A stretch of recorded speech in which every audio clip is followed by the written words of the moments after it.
अवामी तहरीक जे सबरा सिंधी अवाम जे महबूब रहनुमा जेको दुश्मन लाए ललकार आहे, सजण लाए सुरही हुबकार आहे, इस्तक़बाल कंदा सॾ करियां थो कायदे इनकलाब अवामी तहरीक जे मरकज़ी सदर मोहतरम रसूल बख्श पलीजो साहब के तू अचन ऐं पंहिंजे ख्यालनि जो इज़हार कन। मोहतरम रसूल बख्श पलीजो साहब।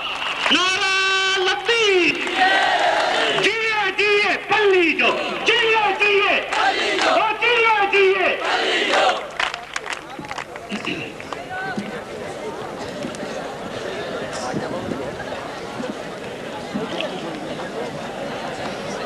एसएसटी जा सदर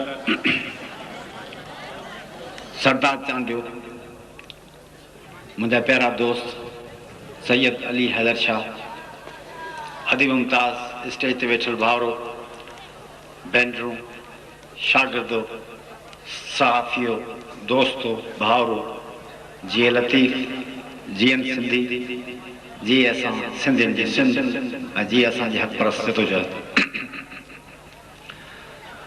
मूंखे आऊं दिलि जे गहराइनि सां हिन शानदार जश्न मुनाक़द करण ते सिंधी शागिर्द तहरीक जे दोस्तनि खे मुबारकबाद ॾियां थो। मूंखे इंतहाई ख़ुशी आहे त हिकिड़े तमामु वॾे अरसे खां पोइ, तमामु घणनि सालनि खां पोइ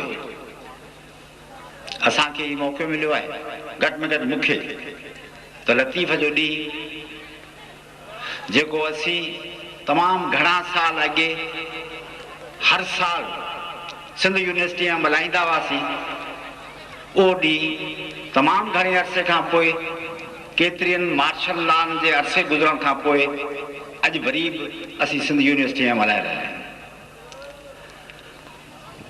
सिंध यूनिवर्सिटीअ जो किरदारु सिंध जे तारीख़ में मोहर वारे दस्ते जो पियो रहियो आहे। सिंध ते जॾहिं बि ॾुखिया ॾींहं आया तॾहिं सिंध यूनिवर्सिटीअ ऐं उनजे शागिर्दनि सिंधी माण्हुनि जे पारां उनजे वारसनि ऐं नुमाइंदनि जे हैसियत में सिंधी माण्हुनि जे ॾुखनि खे दूरि करण लाइ सरफ़रोशी, जुरत ऐं दिलेरी सां जदोजहद पई कई आहे। उनजे नतीजे तौरु 1 यूनिट में असां 100 जॻह मल्हाई, उनमें 4 मार्च खे तमामु वॾो दख़ल आहे ऐं शागिर्दनि जे इताद, मज़दूरनि, हारियनि, दानिशवरनि, आलमनि, इन्हनि जे गॾियल कुवत जे सहारे ते सिंध जे माण्हुनि पाकिस्तान जे ॿियनि माण्हुनि सां गॾिजी 1 यूनिट जो कहरी कोट डाए ॾेखारियो। मूंखे यकीन आहे, मूंखे ख़बर आहे त इन 1 यूनिट जे कहरी कोट खे डाहण में सिंध जो तमामु वॾो किरदारु आहे ऐं उन सिंध जे किरदार में सिंधी शागिर्दनि जो तमामु वॾो किरदारु आहे ऐं सिंधी शागिर्दनि में सिंध यूनिवर्सिटी जे शागिर्दनि जो बुनियादी ऐं मरकज़ी किरदारु रहियो आहे। सिंध यूनिवर्सिटी जा शागिर्द पंहिंजो इहो शानदार तारीख़ी किरदारु अदा करे सघिया। तंहिंमें हिन ॻाल्हि खे दाख़िल हो त सिंधी शागिर्द अकेला न हुआ। सिंधी शागिर्द फ़क़ति हिन यूनिवर्सिटी जे क्लास रूमनि जे अंदरि क़ैद न हुआ, पर उहे फैज़ याद पे थिया उन्हनि सर चश्मनि खां जेको सिंधी अदब जे ज़रिए, शाइरी जे ज़रिए, लतीफ़ जे ज़रिए उहे सर चश्मा सैराब करे रहिया हुआ हिन सिंध यूनिवर्सिटीअ खे ऐं सिंध जे ॿियनि तइलीमी अदारनि खे। कनेक्शन, लिंक हो किताब जो, उस्ताद जो, आलम जो, माहिर जो, दानिशवर जो, इहे सभु इल्म जा, दानिश जा, फ़िक्र जा, शाइरीअ जा, अदब जा, अफ़साने जा सर चश्मा मिली पाण में इल्म ऐं सकाफ़त जो हिकिड़ो अहिड़ो समुंड बणिजी पिया जिन सिंध खे हिकु नई जिरा बख़्शी, नई सम्झ बख़्शी, नई ॾहाप बख़्शी, नई जुरत ॾिनी, नई दिलेरी ॾिनी ऐं सिंध जे किरदार खे सॼे पाकिस्तान जे अंदरि नुमायान ऐं माण्हुनि जे नज़र में तमामु ज़बरदस्त करे पेश कयो। इन ॻाल्हि सिंध जे दुश्मननि खे परेशान कयो, हुननि रिथाबंदी कई, उन्हनि तरीक़ेकार इस्तेमालु कयो ऐं उन्हनि जो फ़ैसिलो कयो त जेकॾहिं इहे सभु क़ुवतूं किताब ऐं कलम उस्ताद क्लास इहे गॾु रहे, जेकॾहिं शाइरी जेकॾहिं लतीफ़ हिननि कॉलेजनि में आयो, सचल आयो, अयाज़ी शाइरी आई, दानिश आई, फ़िक्र आयो ऐं किताब गॾिया, उस्ताद गॾिया, आलिम गॾिया, अदीब गॾिया, शाइर गॾिया त सिंध जे माण्हुनि खे ग़ुलाम रखणु वॾे में वॾे जाबिर मुतकब्बिर लाइ नामुमकिन ऐं नामुमकिन। हुननि फ़ैसिलो कयो त शागिर्द खे क्लास रूम खे यूनिवर्सिटी खे काटे टुकर टुकर करे अलॻि करे उनखे खोलियुनि में बंदि कयो वञे। उनखे सिंध जे इल्म फ़िक्र ऐं दानिश जे वहकरनि खां काटियो वञे। नतीजो ई निकितो जे यूनिवर्सिटी आलिमनि बदिरां, शाइरनि बदिरां, लतीफ़ जे पारखुर बदिरां, लतीफ़ जे प्रस्तावनि जे बदिरां धाड़ेलनि, कातलनि ऐं जलादनि जो आमाजगाह थी। हिते किताबनि बदिरां क्लाशनिकोफनि जी हुकूमत क़ाइमु कई वई। लतीफ़ जे शहरनि जे बदिरां उहे भयानक नारा हिननि यूनिवर्सिटियुनि ऐं अदारनि ते छांइजी विया जिन फ़क़ति नफ़रत, क़तल, ग़ारतगरी, दादागिरी, दहशतगर्दीअ खे जनम ॾिनो ऐं उन नतीजे तौरु सिंध खे ग़ुलाम कयो ऐं तोहफ़ा ॾिना धाड़ेलबाज़ीअ जा ऐं दहशतगर्दीअ जा। ऐं नतीजो निकितो उन सॼे अमल जो त ॾाके बि ॾाके सिंध खे हिकिड़े मुकमल कॉलोनी में तब्दील कयो वियो, सिंधी क़ौम खे हिकु ग़ुलाम क़ौम में तब्दील कयो वियो, उनखे हिकिड़ी शर्मसार ऐं कंध हेठि झुकायल क़ौम में तब्दील कयो वियो। टोपियूं लाथियूं वयूं, पटका लिकाया विया, कंध हेठि थी विया। निसार में तेरी गलियों पे वतन के जहां चली है रस्म कि कोई न सर उठा के चले, जो कोई चाहने वाला तवाफ को निकले, नजर चुरा के चले, जिस्म जान बचा के चले। असी पंहिंजे वतन सार ऐं शर्मनिगूं थी वियासीं। हिन करे जो असांजा तालीमी अदारा दुश्मन नज़रियनि, दुश्मन तरीक़नि, दुश्मन माण्हुनि जे कब्ज़े में थी विया। असांजी तालीम, असांजो इल्म, असांजो फ़िक्र यरगमाल बनायो। माण्हू पोइ यरगमाल थिया, पहिरीं फ़िक्र यरगमाल थियो, पहिरीं किताब यरगमाल थिया, पहिरीं क्लास यरगमाल थिया, पहिरीं उस्ताद यरगमाल थिया, पहिरीं इल्म यरगमाल थियो। ऐं जंहिं क़ौम जो इल्म यरगमाल हुजे उहा आज़ाद थी सघे ई नथी। तंहिं करे मूंखे यादि आहे त आउं क़ैद हुउसि, मूं उन्हनि ॾींहंनि में पैम्फलेट लिखियो सिंध जे तइलीमी अदारनि में गुंडागर्दी बंदि कयो।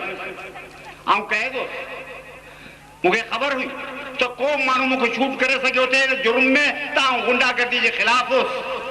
पर मूं सम्झो बतौर हिकु मुअर्रख़ जे, हिकु तारीख़ दान जे, सिंध जे तारीख़ खां आगाह माण्हूअ जे हैसियत में मूं सम्झो थे जेकॾहिं असांजे तालीम खे, असांजे तालीमी अदारनि खे, असांजे किताबनि खे, असांजे शहरनि खे, असांजे सम्झनि ऐं दिमाग़नि ऐं फ़िक्रनि खे क्लाशनिकोव जे कब्ज़े मां आज़ाद न करायो वियो त बतौर क़ौम जे असांजो वजूद क़ाइमु रहणु नामुमकिन आहे। रुॻो माण्हू वॾियूं ॻाल्हियूं करे सिर था ॾियूं ऐं जॾहिं सिर ॾियण जो टाइम अचे तॾहिं माठ करे आफ़ियत सां वेही रहिजे, पाण खे ख़तरे में न विझे। उहा कहिड़ी संदोस्ती आहे। तंहिं करे बदतरीन हालत में जॾहिं वहशी ऐं छिता दरंदा सिंध जा मालिक हुआ तॾहिं SST मूंखे फ़ख्रु आहे त आऊं उन तंज़ीम जे जलसे में तक़रीर करे रहियो आहियां जंहिं पहिरियों दफ़ो सिंध जे तारीख़ में दौर मौजूदु दौर में दहशतगर्दीअ खे चैलेंज कयो ऐं बबा खे तोड़ चैलेंज कयो ऐं उन लाइ क़ुर्बानियूं ॾिनियूं, रत जा नज़राना ॾिना ऐं हिन सिलसिले खे शुरू कयो जंहिं सिलसिले जे नतीजे अॼु कामयाबियुनि जूं मंज़िलूं तय कंदे अॼु असीं हिते बीठा आहियूं। ऐं हीउ यरगमाल थियल इलाइक़ो, ही क्लाशनिकोफनि जे दूहनि में वेड़ियल इलाइक़ो अॼु लतीफ़ जे शहरनि जे रोशनीअ सां सरसब्ज़ आहे। अॼु लतीफ़ जे शहरनि जे ख़ुशबूअ सां असां पंहिंजे दिमाग़नि खे तराव ॾेई रहिया आहियूं।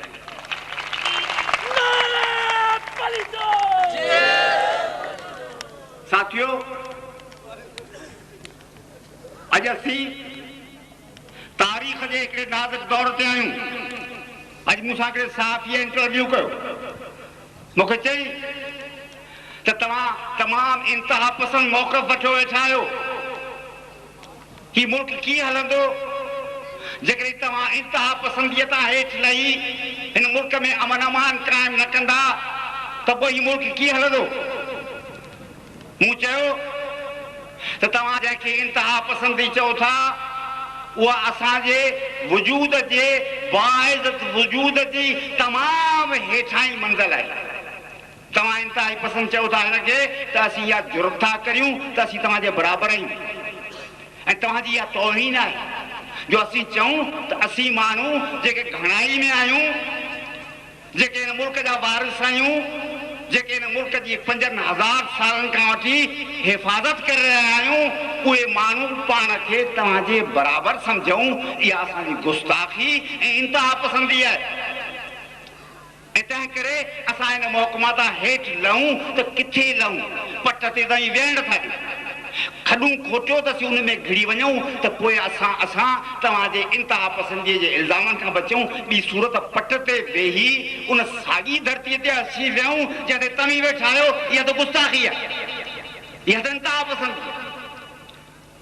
असांजे लाइ इंतिहा पसंदीअ जे इल्ज़ाम खां बचण लाइ हिकिड़ी सूरत आहे त असीं पंहिंजे वजूद खे गुम करे छॾियूं। चई पोइ कीअं थींदो? मुंहिंजे वियतनाम में छा थियो? हिकिड़नि माण्हू सम्झो त असांजी बरतरी आहे, असां वटि रॉकेट आहिनि, असां वटि जहाज़ आहिनि, असां वटि फायर पावर आहे ऐं हे उघाड़ा माण्हू आहिनि, हे चरिया माण्हू आहिनि, हे बुखिया माण्हू आहिनि। सॼी मख़लूक असां वटि जनरल क्यू वेठो आहे, फरमान बरदार हुकुम जो बंदो हाजी सादिक अली जाम सादिक अली तो वेठो आहे, जेकी चइबो स करे छॾींदो। तंहिं करे असीं बादशाह हूंदासीं। पोइ नतीजो ई निकितो त ज़िलत सां ख्वार। तंहिं करे जेके बरतरियूं आहिनि उन ते फ़ख्रु न करियो। बरतरियुनि जी उमिरि थोरी आहे।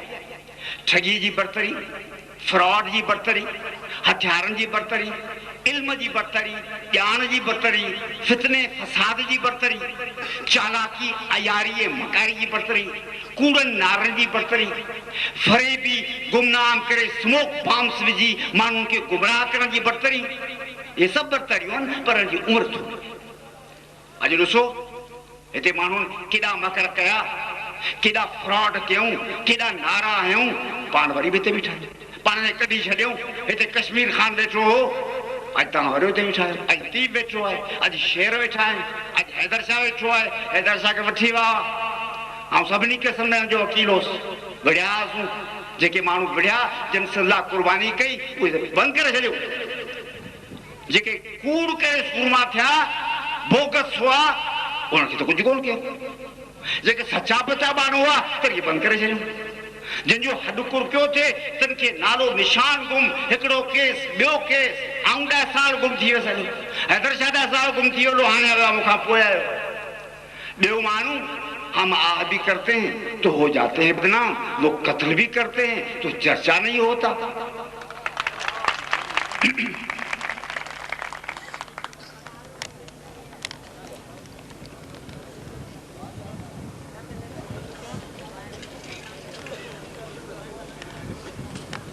हिन वक़्तु अवां जे अॻियां सिंधी क़ौम जे अॻियां ख़ुसूसन शागिर्दनि जे अॻियां वॾा चैलेंज उहे पहिरियों ही त हिते ऐं सॼी सिंध में अमन बहाल थियो। इहा ज़िमेदारी आहे तव्हांजी, मुंहिंजी, हिन हुकूमत जी, हिन मुल्क जे पॉलिटिकल पार्टीज़ जी, हिन मुल्क जे सभिनी ईमानदार माण्हुनि जी। जेका हुकूमत अमन अमान क़ाइमु रखी नथी सघे उनखे हिकिड़ो ॾींहुं बि कंहिं बि मुल्क ते कंहिं ख़िते ते हुकूमत करण जो को बि अख़्तियार न आहे, को बि अख़लाक़ी जवाज़ न आहे। तंहिं करे हुकूमत जी पहिरीं ज़िमेदारी आहे त अमन अमान क़ाइमु रखे हिते सिंध में सॼे पाकिस्तान। नंबर ॿियो त असीं सभु ऐं तव्हां जेकॾहिं किताबनि जी हिफ़ाज़त नथा करे सघूं, तालीम जी हिफ़ाज़त नथा करे सघूं, पढ़ण जे हक़ जी हिफ़ाज़त नथा करे सघूं, उस्ताद जे एहतराम जी हिफ़ाज़त नथा करे सघूं, इल्म ऐं इरफान जे सरचश्मन जे जारी रहण जी हिफ़ाज़त नथा करे सघूं, त पोइ असांखे इल्म जे प्यासे, इल्म जे दोस्त, इल्म जे तलबगार जे मोज़ज़ लक़ब हासिल करण जो को बि हक़ नथो रहे। इंसान हिते लखा साल ज़िंदा हो, हर नस्ल ईंदो हो ऐं मरी वेंदो हो ऐं निशान न रहंदा हुआ। माण्हू पिया आया, लखनि करोड़नि जे तइदाद में माण्हू माइनि ॿार ॼणिया पे, वॾा थिया थे, मरियो थे विया, पोइ हिननि खे ख़बर न थिए पई त अॻियनि छा कयो। सबबु त तजुर्बो मुंतकिल न थिए थियो, ट्रांसफर न थिए थियो। आया मरी विया, अब अपने छा कयो, नालो छा जे फलाणो, छा कंदो जे फलाणो, ॾाढे ख़बर। रिकॉर्ड हो, रिकॉर्ड कॾहिं पैदा थियो जॾहिं सुमेरिया में पहिरियों दफ़ो लिखण जो हुनर जारी थियो।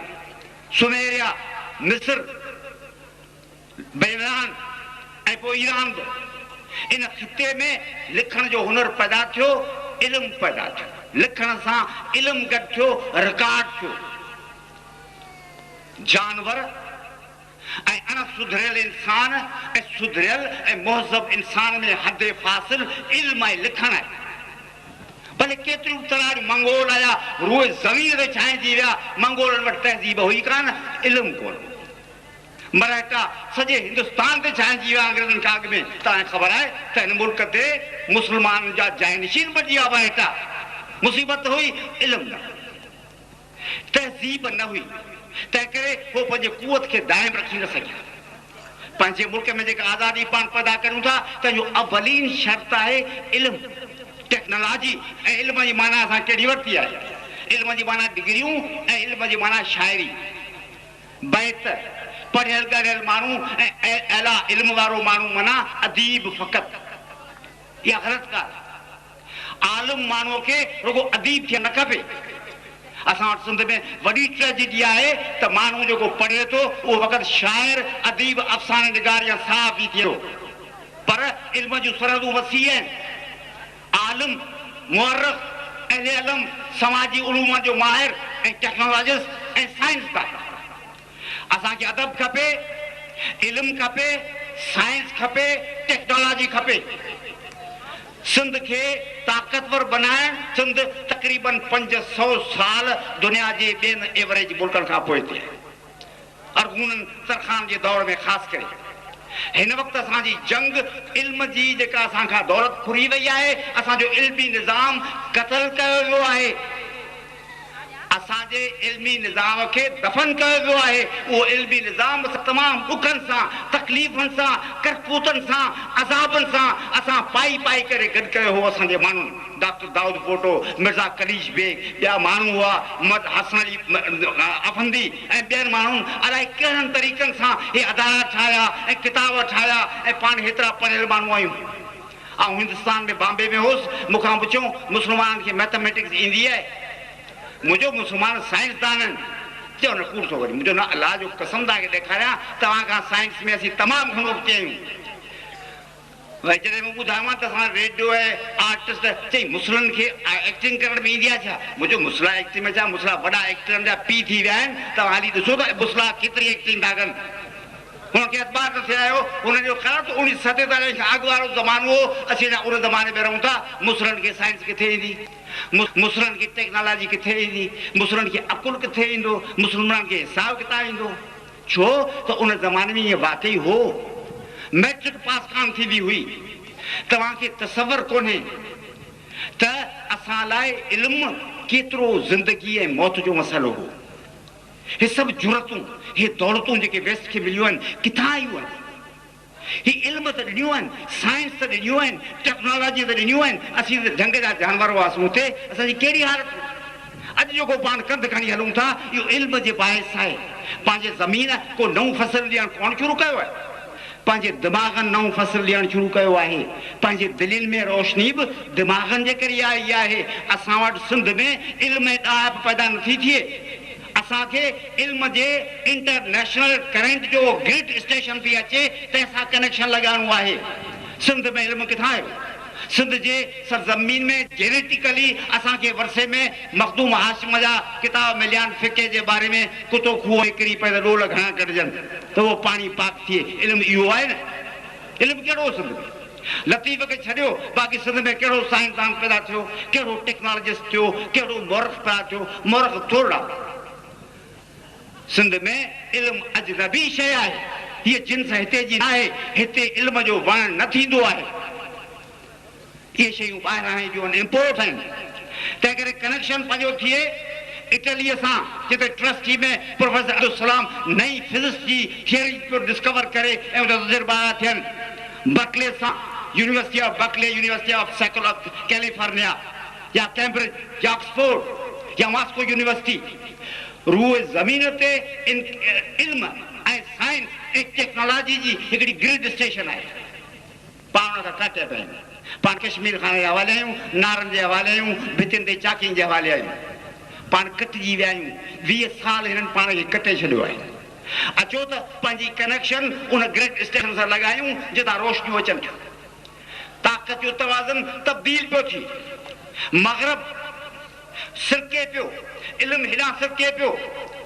सन 500 साल अॻे सलीबी जंगियुनि जे मौक़े ते जॾहिं पहिरियों दफ़ो मशरक़ ते मग़रब फतह पाती ऐं 14हीं सदीअ में इक़्तिदार एशिया खां यूरोप ॾांहुं मुंतक़िल थियो, उहो सॼो जेको चकर हाणे वरी फिरे पियो। हाणे वरी मग़रब खां इल्मु मुंतक़िल पियो थिए ओभर ॾांहुं, एशिया ॾांहुं। दौलत हेॾां पई अचे, कारखाना हेॾां पिया अचनि, टेक्नोलॉजी हेॾां पई अचे, सम्झ हेॾां पई अचे, नवां ख़्याल हिते जनम वठनि पिया तव्हांजे देशनि में। थोरो परियां ओभर एशिया, दुनिया जो हिन वक़्तु सभ खां वधीक तरक़ी पज़ीर इलाइक़ो यूरोप न आहे। दुनिया में सभ खां वॾा साइंसी ख़्याल मग़रबी यूरोप में पैदा कोन पिया थियनि, उहे ओभर एशिया में पैदा पिया थियनि। इल्म, साइंस, टेक्नोलॉजी ऐं इक़्तिसादियात जो महवर अमेरिका ऐं यूरोप खां मुंतक़िल थी ओभर एशिया ऐं पैसिफिक जे इलाइक़नि में पहुची चुको आहे। इहा रफ़्तार तेज़ पई थिए। पाण काटिया पिया आहियूं। पंहिंजे ईंदड़ नसलनि जे मुस्तक़बिल जो मदार न थिया आहे त पाण आलमी रुझान जेके इन्हनि में आहिनि तंहिंमें पंहिंजे पतीअ जो इल्मु, पंहिंजे पतीअ जी टेक्नोलॉजी, पंहिंजे पतीअ जी साइंस, तंहिंमां कहिड़ो हिसो था वठूं। जंग फ़क़ति हिननि नंढड़नि ॻाल्हियुनि ते न आहे। जंग आलमी जेको ज़ख़ीरो आहे इल्म जो, सम्झ जो, साइंस जो, टेक्नोलॉजी जो, उन में सिंध जी पती कहिड़ी आहे, इन ते जंग आहे। बुनियादी मसइलो इहो आहे। अव्हांखे अॻिते वधी दुनिया जे बहितरीन सम्झ रखंदड़ माण्हुनि सां चटा भेटी करणी आहे। ठुश ठुश न, ठुश ठुश त टकिया माण्हू कंदा आहिनि। बोले अॼु मूंसां कल्ह हिकिड़ो अमरायो बहस कई, बहादुर केरु आहे? मुंहिंजो बहादुरी जो डेफिनेशन छा?